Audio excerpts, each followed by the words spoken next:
If you wanted to, like, completely conquer humanity tomorrow, what weapon would you use? Well, according to the document we're looking at today, you wouldn't use bombs. Right. And you definitely wouldn't use armies. You'd use a 13-year mandatory school curriculum. Oh, and the evening news. Exactly. It is an entirely uh, psychological approach. Yeah. I mean, we're basically looking at a structural diagram for dismantling human autonomy from the inside out. Welcome to today's deep dive. I'm so glad you're joining us. Our mission today is to unpack this very short but highly provocative piece of text. Yeah, it originated as a digital short. Right. It's a transcript titled, "This is How They Divide Us." And honestly, reading it is just a fascinating experience because it operates like a step-by-step manual. It really does. It's this hypothetical thought experiment detailing how an unseen centralized authority could successfully gain ultimate control over, well, the most intelligent, powerful species on the planet, Which is us. which is us. Because the author's core premise is that physical force is incredibly inefficient against a species as resourceful as ours. Sure, because little chains can be broken. Right. And physical walls can be climbed. So instead of external force, this hypothetical authority launches a deeply psychological campaign to basically divide the population from themselves. And subsequently from each other. Exactly. Okay, but before we really get into the weeds of how this text claims the machine actually works, I need to take a quick pause and speak directly to you, the listener. Yeah, this is important. It is, because this text touches on some highly polarized, politically charged cultural topics. And I want to set the ground rules right out of the gate here. Neither of us are taking sides. No, absolutely not. We are not endorsing, we're not validating, and we're not condemning the specific viewpoints presented in this text. Our goal today is strictly impartial. We are basically putting this blueprint under a microscope to analyze the mechanical arguments and the rhetorical framing the author uses. We want to see how they make their point about societal control. We are looking exclusively at the how and the why. Perfect. So let's jump into the how. Well, the how starts incredibly early. The text argues that to neutralize a really powerful species, you have to intervene the moment individuals begin creating an understanding of who they actually are. Right at the beginning of their identity formation. Yeah. The stated strategy is to, quote, completely divide them from the love within themselves. Divide them from the love within themselves. I mean, that sounds almost poetic, doesn't it? It does. But in the context of a control mechanism, it's actually incredibly clinical. Oh, highly clinical. Because think about the psychology of a truly autonomous individual. Okay. Someone who possesses strong self-worth, who is deeply grounded in their own identity, who basically trusts their own internal compass. Someone like that is inherently difficult to manipulate. Exactly. They don't need external validation, and they definitely don't look to authorities to tell them their value. Right, they know who they are. So for a control system to actually function, its very first objective has to be to shatter that internal compass. Okay, so how does the text say the system actually accomplishes that? It claims they do it by forcing individuals into this framework that teaches them it is fundamentally, quote, wrong to be yourself. Especially if your true self deviates from what the system has defined as normal. Right, which completely weaponizes the concept of normalcy, Mhm. because you don't even need guards to enforce compliance at that point. The individuals enforce it on themselves. Yes, because humans are social creatures, you know. We have this deep evolutionary drive to belong to the group. Because historically, being cast out of the tribe basically meant death. Exactly. The author is suggesting the system hijacks that specific biological survival instinct. Oh, wow. So by defining a rigid normal and making people feel inherently wrong or flawed for being different, The system breeds a profound, paralyzing internal insecurity. I picture this like standardizing parts on a factory assembly line. Oh, that's a good analogy. Right, because if you want a machine to be perfectly predictable, highly efficient, and incredibly easy to manage from the top down, you make absolutely sure every single cog and gear is identical. Because uniqueness is a massive liability to the system. Exactly. A unique part might jam the gears, or it might operate at a different speed. So you have to convince the parts that being uniform is the only acceptable way to exist. And the author actually takes that concept of alienation to a very specific and highly controversial extreme. Right. The text asserts that this systemic drive to disconnect people from their own identities goes all the way down to their physical bodies. Yeah, the text explicitly claims that the system intentionally confuses people about their own biological makeup, to the point where they believe that permanently altering their body is the path to happiness. Right. And in the context of this blueprint, the author isn't framing this as like a personal journey of self-discovery or individual expression. Not at all. It's framed as a deliberate top-down tactic of systemic distraction. Yeah, it's presented as the ultimate culmination of that initial step dividing someone from the love within themselves. Because the logic here is that if you can convince a population that their inherent natural physical state is fundamentally flawed, And that salvation can only be achieved through permanent systemic intervention. you have created a populace that is infinitely reliant on external solutions. Precisely. They completely stop trusting nature, they start trusting themselves, and they start looking outside themselves to fix this manufactured insecurity. It's brilliant in a really dark way. It is. The argument is that a population perpetually at war with its own nature, constantly second-guessing its own fundamental reality, is far too distracted by internal turmoil to ever pose a unified threat to the authorities. They're effectively neutralized by their own engineered unhappiness, Right. They're expending all their energy trying to fix themselves. leaving absolutely no energy to question the system. Exactly. But, creating an insecure, disconnected population isn't enough to sustain control indefinitely, It's not. because an empty vessel is unpredictable. If you've successfully shattered someone's self-trust and created this massive void of identity, what is the next logical step for this hypothetical authority? Well, you have to pour something into that void to direct it. The system basically has to install its own operating software. Right. And that brings us to the author's critique of the institutionalization of truth. Okay, so according to this text, that new software is installed through mandatory schooling. The blueprint dictates that the authorities require daily attendance at an institution from age 5 all the way up until adulthood. 13 years of formative daily conditioning during the exact window when the human brain is most neuroplastic.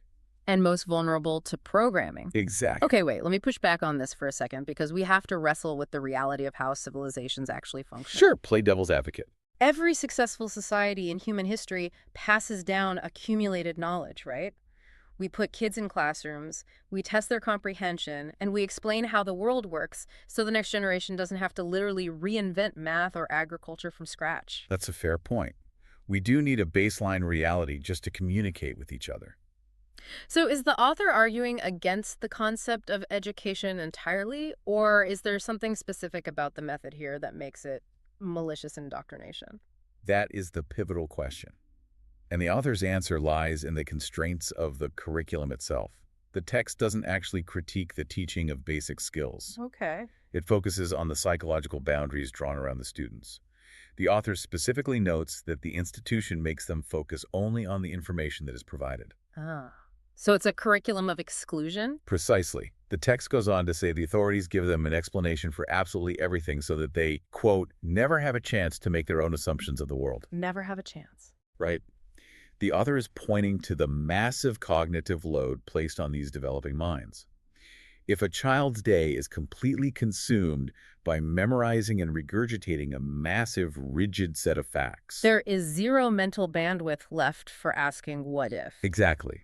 It's the difference between teaching someone how to think versus teaching them what to think. Wow, yeah. If we look at this through the lens of cognitive psychology, when a developing brain isn't allowed to sit in the discomfort of the unknown, the neural pathways associated with divergent thinking and imagination literally begin to atrophy. So they just lose the ability to think outside the box entirely. Yes.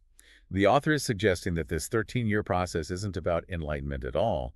It's about establishing a monopoly on reality. By repeatedly testing the students on strictly curated information, the system forces them to internalize it until, as the text states, it becomes their truth. Notice it says their truth. Right. Not necessarily objective truth, but the specific, narrow reality the system requires them to operate within. Which perfectly serves the control mechanism. Because imagination is the ability to conceptualize alternatives. And the ability to conceptualize a different way of living is the most dangerous thing a rigid system can face. Unquestionably. Think about your own experience for a second. Think about the standardized tests you took growing up. Were you being rewarded for creative problem solving, or were you being rewarded for your ability to rapidly identify the one system approved answer? It's almost always the latter. If you never have to wonder why the sky is blue or why history played out the way it did, because the authority simply hands you the answer key. You lose the muscle of critical thinking. You become a passive recipient of reality rather than an active participant in it. And remember the timeline here. This institutional programming starts at age 5. It is occurring simultaneously with the alienation phase we just discussed. Oh, man. So while the child is being pressured to conform and disconnect from their unique internal identity, They're being forcefully filled with an external, standardized, system-approved version of reality. it's a psychological 1-2 punch.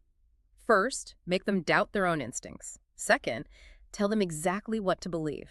So by the time they graduate into adulthood, they're perfectly molded to fit into the machine. That is incredibly bleak. But humans are notoriously rebellious, right? So they are. The programming inevitably glitches. Sometimes an individual starts noticing the cracks in the authorized explanations. They step out of line. So what happens then? Right. What happens when someone starts asking the wrong questions? If the internal compass is broken and the official truth is installed, the final step for any control system has to be maintenance. Exactly. How do they handle the people who just don't comply? The text argues that this is where the system pivots from passive programming to active enforcement. And that enforcement relies heavily on social coercion. The text states that the authorities will scold and humiliate anyone who suggests an opinion that opposes them. You know what really stands out to me there is that the author doesn't say the authorities will imprison or execute dissenters. No. They say scold and humiliate. Which is incredibly insidious and highly effective. They are leveraging in-group and out-group dynamics. Using the rest of the programmed population as the prison guards. Yes.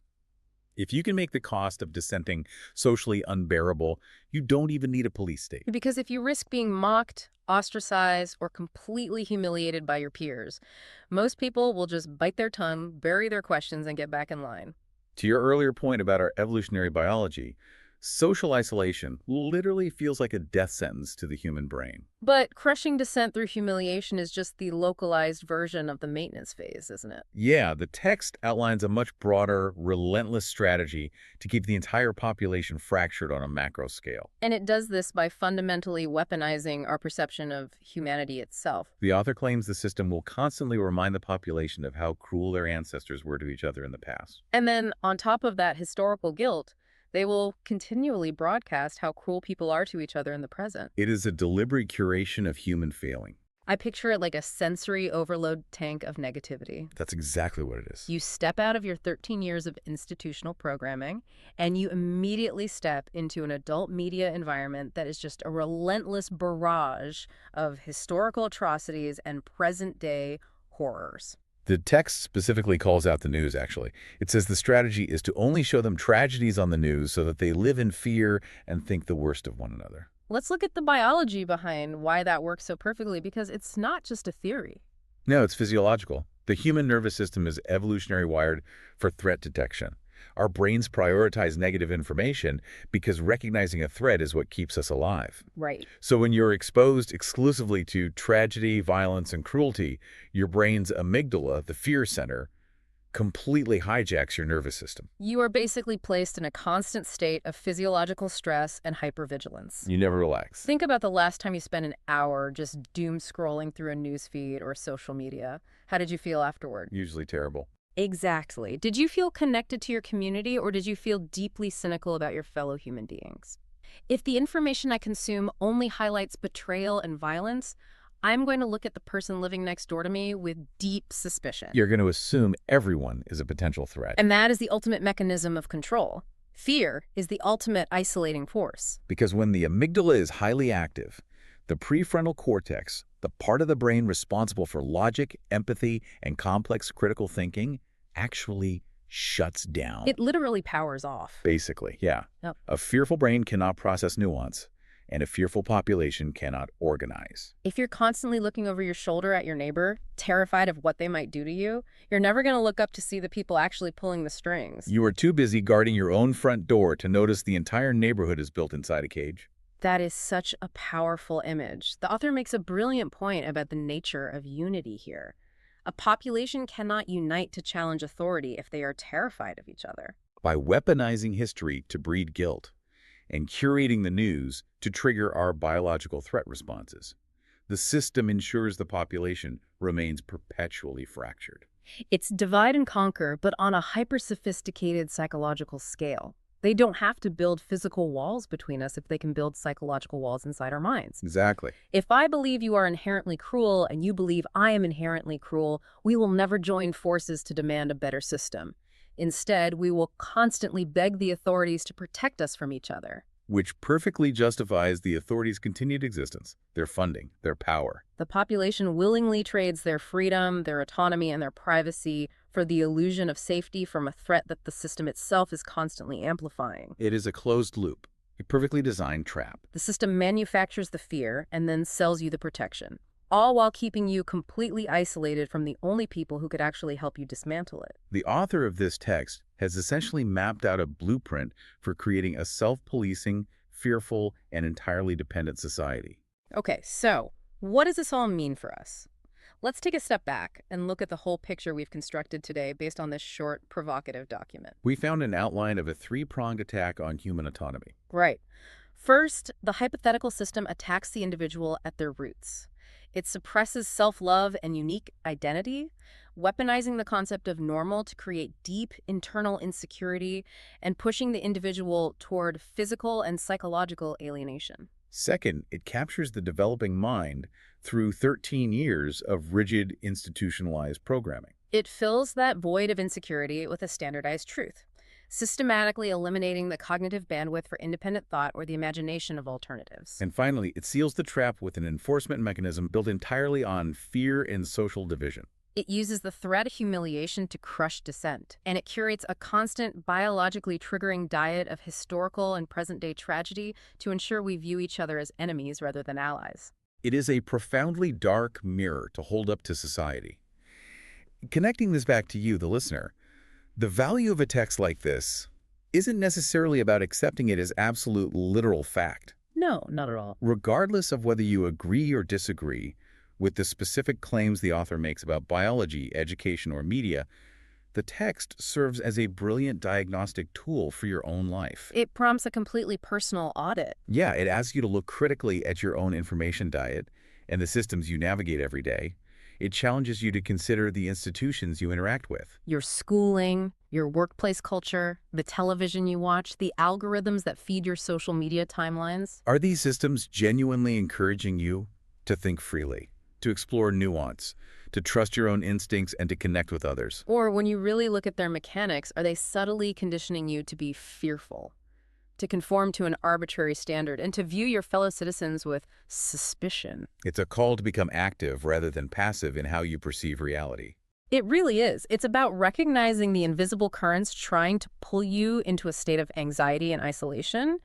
Because if this text is right, if this hypothetical blueprint is accurate, and the ultimate mechanism of societal control relies entirely on making us fear each other and separating us from the love within ourselves, Then the answer is pretty clear. wouldn't the most radical, rebellious act you could commit today simply be choosing to trust your neighbor and being unapologetically comfortable in your own skin?